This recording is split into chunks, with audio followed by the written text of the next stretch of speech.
Hi guys, so welcome to another live video from MPub or Merseyside Publishing, and we specialize in helping you pass your IELTS exam, and today we're looking specifically at pronunciation and how you might score highly in your speaking exam. So to begin, you need to be aware of what your examiners are looking for. So they're looking for fluency, vocabulary, grammar, and pronunciation. And so pronunciation accounts for 25% of your mark. So if you use some harder words and some more difficult pronunciations, you will score more highly and achieve a higher band. And there's an average taken from your fluency, vocabulary, grammar, pronunciation, and that ends up being your final band score. And so more specifically, your examiners are looking for someone who accurately, correctly pronounces individual sounds. So somebody that can differentiate between P and B or P and B. Someone who knows the difference between M and N. And also someone who's capable of using stronger and weaker forms. So, for example, in England, we eat a lot of fish and chips, and nobody would really say fish and chips. If you're writing, obviously, you would say fish and chips. But if you're speaking, you can make yourself seem more fluent if you say fish and chips, because it sounds more fluent, more flowing, and more like how a native speaker speaks. You also want to be aware of stress and intonation. So for example, I am your IELTS tutor is quite different from I am your IELTS tutor, because the second one sounds like I'm kind of questioning it. And so you want to make sure your pronunciation is correct, your stresses are correct, and your intonation is like how a more native speaker would speak. You also need to be aware of contractions. So basically, I could say, my name is Luca, but it's not very fluent. It would be a lot better if you said, my name's Luca, or whatever your name may be, because your examiner will ask you your name. And if you start off straight away using a contraction and say, my name's Luca, it will sound a lot more fluent and a lot more English, basically. So you can also use connected speech as a way of increasing the idea of you being fluent. So, for example, in English, we don't speak very robotically. We don't say, wake up early next time. We don't speak like this. You know, we write very formally and precisely, but when we're speaking, we kind of mix our words together. And so wake up early becomes wake up early, like that. And we kind of mix them together. And it's about knowing when native speakers do that and trying to replicate it and saying, wake up early, rather than wake up early. And so moving on, one common question we get asked is, do accents matter? But accents don't matter because we all have such different accents, especially in the UK. We have very different accents. For example, a lot of people from Liverpool, where Merseyside Publishing is located, a lot of people will say laugh for this word, you know, to laugh. People will say laugh. But if you move down south in the country, people will say laugh, and laugh. So there's slightly different ways of pronouncing things, which unfortunately might complicate things for you guys. But if you can kind of just make sure you're sounding relatively English with your phonemes. I mean, if you have a very, Indian accent, for example, it could be hard for your examiner to really understand you, but it's fine to have an accent. I think the problem comes when it's very strong and it makes you harder to understand. But as long as you can be understood, you can speak in your mother tongue, as we say, your native language. So, guys, I wanted to ask you guys, how good is your pronunciation? And I wanted to kind of test you on a few things, mention a few words that I think would be very good to say in your speaking exam and would really show off your pronunciation to your examiner. So the first word is accessory. And now if you're reading this word, you might be tempted to say it like accessory or accessory, but that's not how we say it in English, unfortunately. We say it like accessory, accessory. And so we're quite lazy with our pronunciations in England. We don't sound out the words as they're spelt sometimes. So, if you're being very formal, you might say accessory, but that's not how people usually talk. We would say accessory. And what accessory means is basically something that can be added to something else.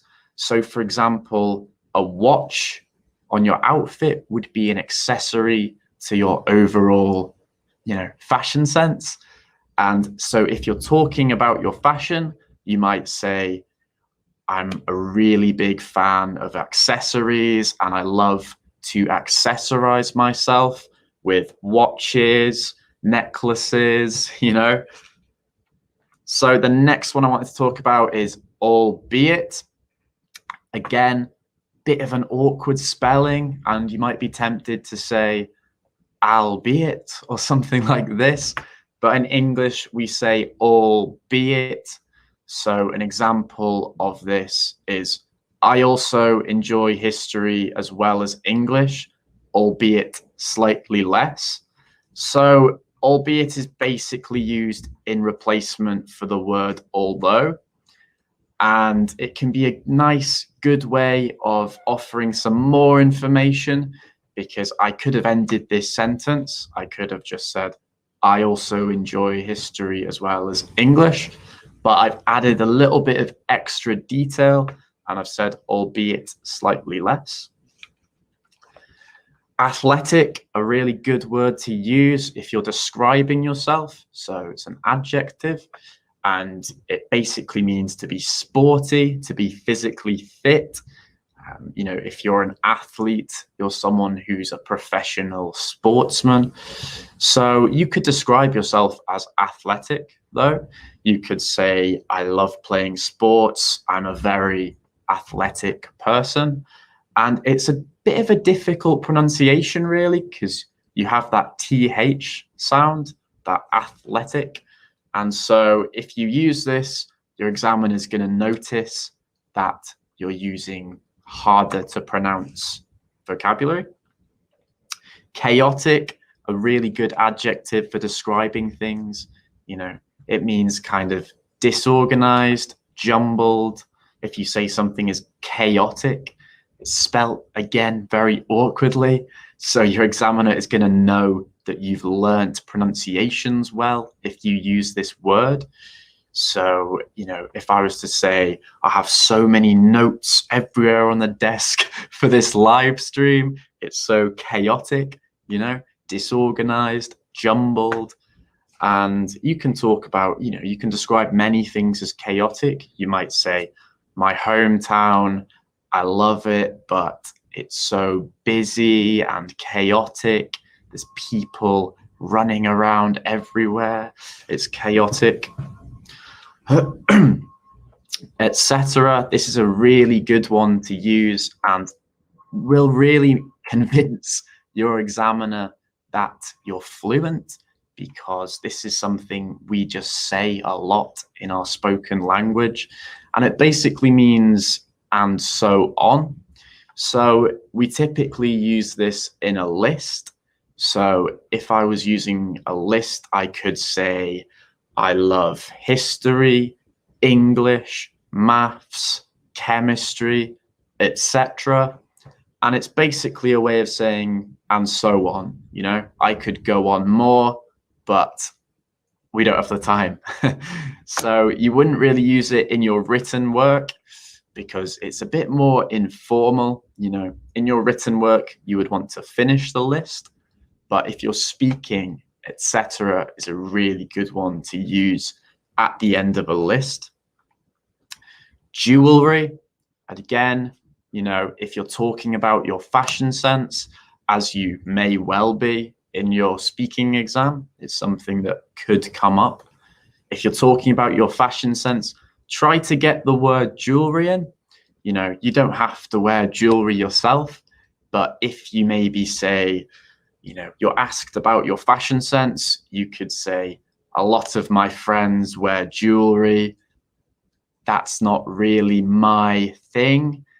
You know, I prefer shoes, nice t-shirts, you know, but try to get the word jewelry in, jewelry, because your examiner is going to notice that you're using these harder words. And so you can try get these words in. I mean, like I say, you don't have to wear jewelry yourself. You could maybe say a friend really likes jewelry, but I don't like jewelry so much. Now, these are some harder ones that I wanted you guys to maybe have a go at pronouncing. So we have two words here that are quite difficult to pronounce, and these are types of food, basically. So they're something, if you're asked about food and you're talking about, you know, what you eat for breakfast, you could say, you know, I eat quinoa, I eat salmon, but the way they're spelt is so different than how you sound them. I mean, I used to say quinoa, you know, I didn't say quinoa. And I mean, this is spelt like salmon, but you say it salmon. And so if you're asked about food, these would be particularly good to use because they're such difficult pronunciations. And if you can use them correctly, so quinoa and salmon, then you'll find you're really able to impress your examiner and score highly for the pronunciation section. And so to give a brief summary of what we've learned, well, pronunciation is such an important part of your exam. It's 25% of the marks, as we can see here. So it's an area of your speech that you're really going to want to work on if your pronunciation isn't so good, because, you know, you can really give the impression that you're fluent if you are pronouncing your words correctly. So we've also learned that more difficult pronunciations can improve your mark. So if you are to, you know, use some of these words that I've mentioned, then you'll find that you're really able to score highly in the pronunciation section. And try to fit these words in, try to use etc. If you're definitely going to be giving a list at some point, you know, you're going to find that you'll be talking about things in a list. And if you can use the word etc. at the end, so you could say, I like football, rugby, cricket, etc. I love sport, you know, use it at the end of a list in your speaking exam. Show your examiner that you can use these difficult to pronounce words. And also, you need to learn the marking criteria for writing and speaking, because you need to know what your examiners are looking for. They want you to use connected speech. So Gomez says quinoa. Yeah, that's exactly how you say it. So it's a really awkward word, and I used to buy quinoa a lot and I called it quinoa. So even for a native speaker, it's a difficult word. And so if you're asked about food, say that you like quinoa, say you cook quinoa for breakfast every day. And quinoa, it's basically, I think it's a whole grain. So it's kind of a carbohydrate kind of food, like a rice substitute, you could say. And even if you don't like it, or if you don't know what it is, try to say that you eat it, because your examiner will bump your mark up for pronunciation if he sees you using words like quinoa. Salmon as well is a good one. These two foods go really well together. So you could say, I eat quinoa and salmon for breakfast every day. That would be a really healthy option. But even if you don't, say that you do, and your examiner's gonna give you a higher mark for pronunciation. And just make sure that, these are some specific examples I've selected that I think you could easily use in your speaking exam. You could say accessory, albeit, athletic. These kinds of words that are hard to pronounce, try to get them into your work, because you're going to score more highly and your examiner's going to be impressed. And always just make sure that you're sounding out individual sounds clearly for your examiner, because, if we're trying to say butter, it sounds very similar to putter, for example. Now, a putter is something we use in golf. It's a type of club we use, very different from butter, And so these tiny little differences in sounds can actually really impact the meaning of what you're saying. So if you're telling me about you playing golf and you using butter, I'm not going to understand what you mean. So it's important to use these sounds correctly and to distinguish between pa and ba and ma and na, because it's very easy to, use a different one when you mean another one. Strong and weak forms, fish and chips, not fish and chips. Nobody says that in the UK. People say fish and chips, and your language flows more. You'll seem more fluent. Your examiner will be impressed, and he will think that you're a more fluent native speaker. He might think you have friends in the UK and you've been around them a lot, and you've noticed that they say fish and chips rather than fish and chips. Because if I heard someone say fish and chips, I would immediately know that they, aren't a native speaker. They're someone who's not been in England much.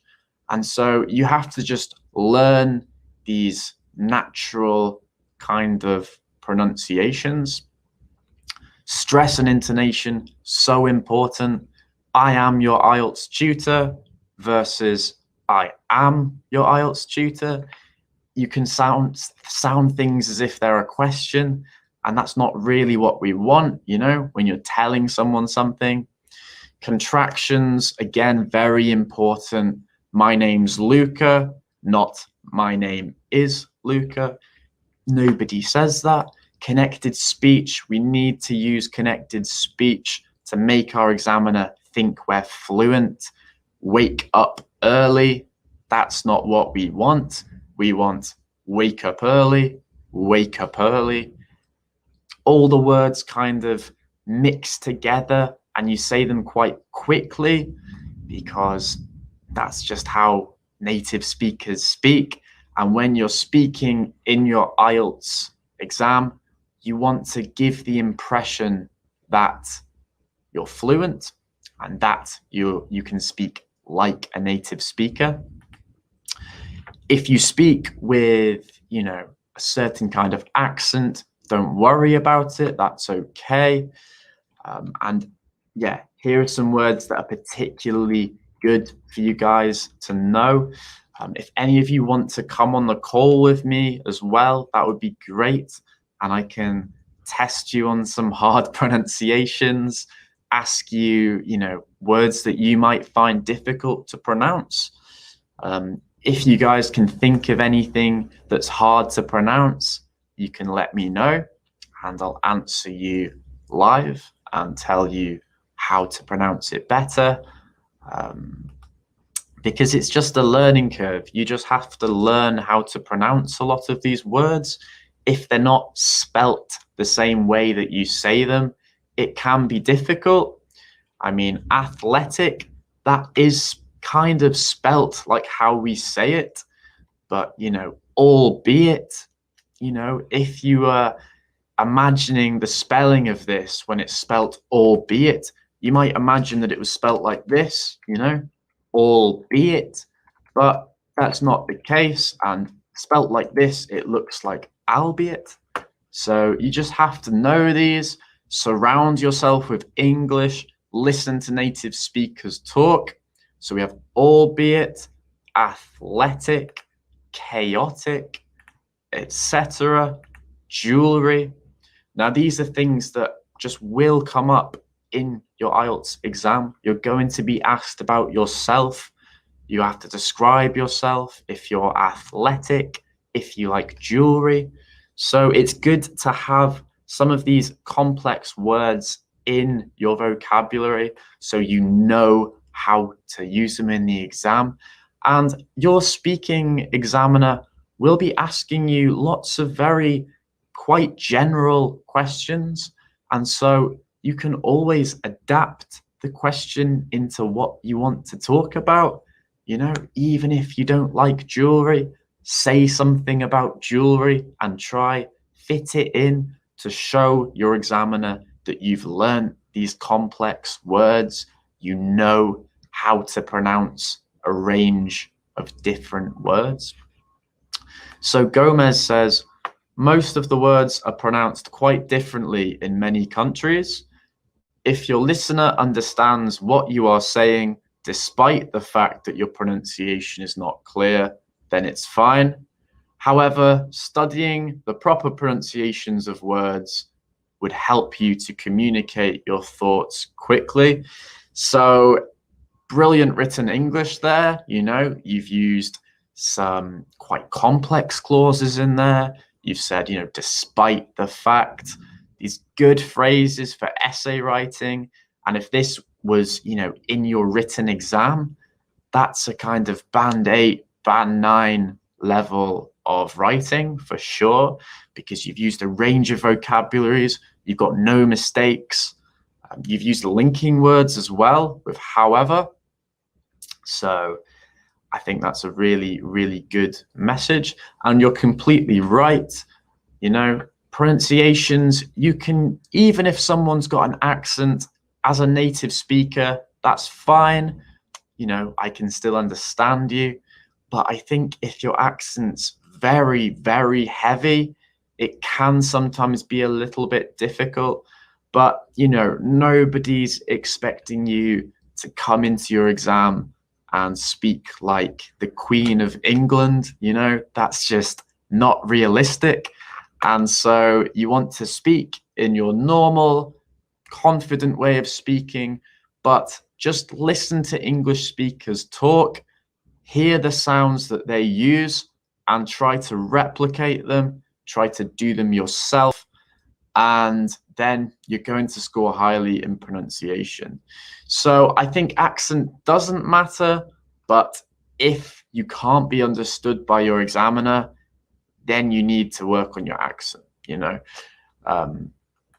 but up to a point, it doesn't really matter.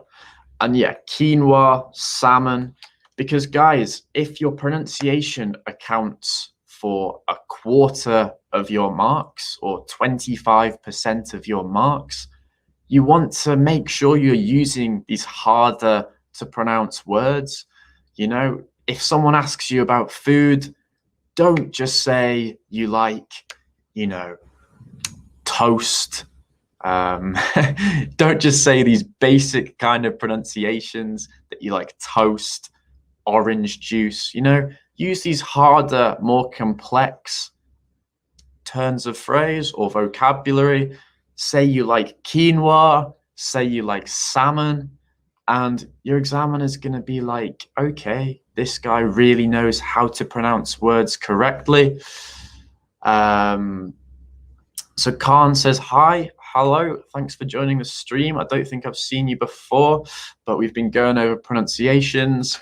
And if anyone wants to come on stream with me, you can have a conversation with me, which I think is a good opportunity to hear a native speaker talk and, you know, to get a sense of how we in the UK actually pronounce words. And so, yeah, quinoa, salmon, jewelry, etc. Obviously, there's lots more words you guys could learn, but these are ones that I think could definitely be fit into your speaking exam. You can adapt the questions to what you want to talk about very easily, and just make sure you're not using these basic words that everybody knows how to pronounce, because then your examiner is going to mark you down and you're missing out on 25% of your marks, which obviously would limit your band. So yeah, if you pronounce these harder words, you're also pronouncing difficult vocabulary as well. And so you just want to make sure that you're really, really exploring all 4 of these marking criterias in your answer. Don't ignore any of them. Pronounce your words well. Use grammatical structures well. Use good vocabulary. And this all kind of comes into the idea of fluency. If you're using all these 3 things well, then your fluency score will go up as well. So you just want to make sure that you're aware of all these things that they're looking for, and then you can score highly. And guys, remember about connected speech. Don't sound things out like this. Nobody talks like this, you know. People talk very fluently. People talk flowing, you know. And if you can have this flowing, confident, fast conversation with your examiner, then you're going to score band 7 or above, you know. And that's what you guys should all be aiming for, because most institutions are looking for kind of band 6 and up. So if you can do all these things, you'll ensure that you'll achieve band 7 plus and get into your chosen institution. So guys, that's pretty much what I wanted to cover for pronunciation. But if any of you guys have any questions, put them in the chat below. If you want to come on camera with me, or even if you just want to put your mic on and try out some of these pronunciations, then that would be great. And I can also, you know, tell you how good your pronunciation is in general, what you might need to work on, you know. And if anyone wants to do that, feel free, because we love kind of interaction from you guys. We love finding out more about you, and finding out what you guys want from MPub and what you want, you know, to be on the page. And so if you guys need more help with your pronunciation, we'd love to know. But guys, I'm just going to put the link for the stream in the chat. And if any of you guys want to come on camera and talk with me, then I'll be able to invite you guys in. And so I'm just going to put this on the clipboard right now, put this on the message board here. And if anyone wants to click it, you can come on call with me, try out these pronunciations. You know, how well have you been paying attention? Can you pronounce accessory or accessory, you know, or are you saying accessory, you know, spelling it the way it's sounding it the way it's spelt? You don't want to do that.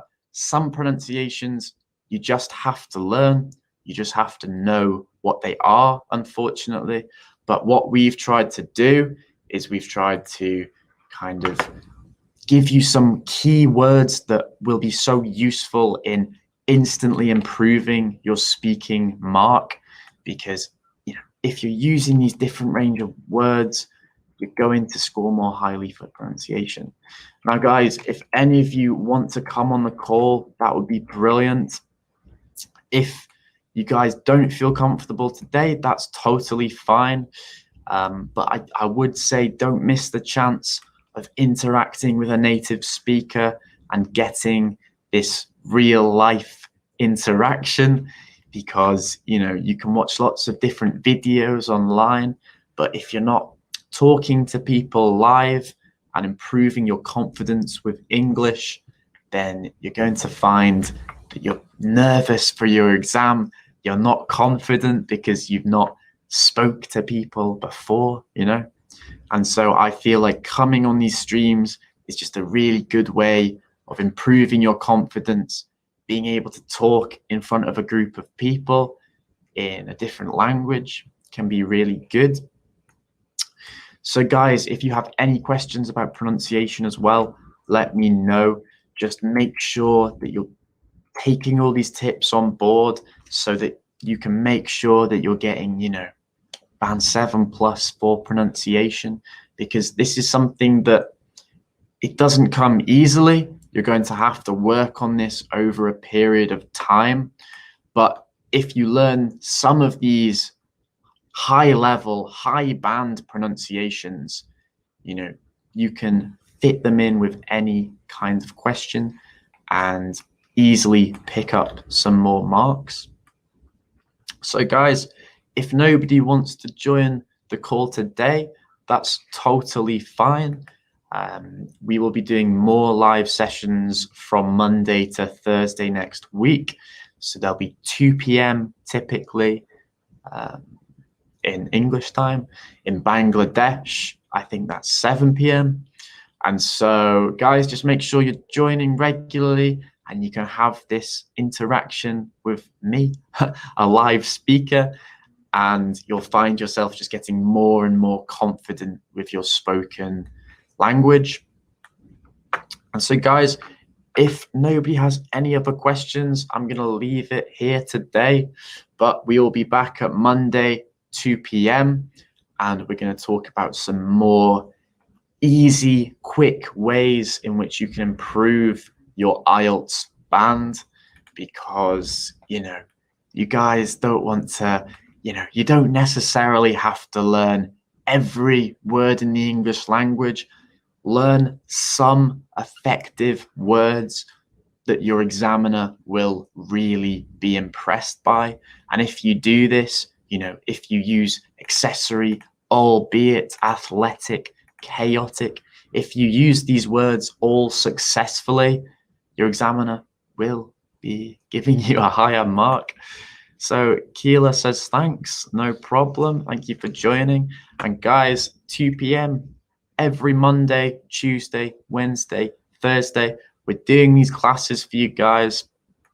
And definitely, if you want to hop on the stream next time, that would be brilliant. And we can have a general chat. We can chat about pronunciation, grammar, or just anything you guys want to talk about. And so for today, I think I'm going to sign off, guys, if nobody's got any further questions. But thank you so much for joining the stream. We at MPub just really are focused on helping you guys pass your IELTS exam and showing you some tips and strategies that you can quickly apply to your exams and elevate your grades, because a lot of you guys, such good English, you know, easily achieving band 5, band 6, but we want to help you reach the next level. So thanks so much for joining, guys. I'm going to end the broadcast now. If you've got any questions, message our page. If you want us to tell you how to pronounce specific words, message the page, and we're here to help you guys. So thank you all for joining, and I'll hopefully see you all at Monday, on Monday at 2 p.m. So thanks for joining, guys.